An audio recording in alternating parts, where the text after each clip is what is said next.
रामकृष्ण हरी.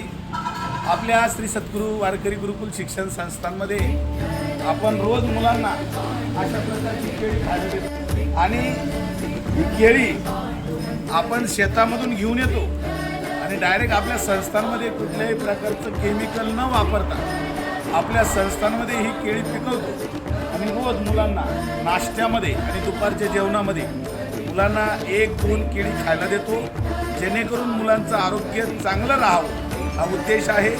म्हणून आपण अशा प्रकारची केळी खूप केळी घेऊन येत असतो. रामकृष्ण हरी.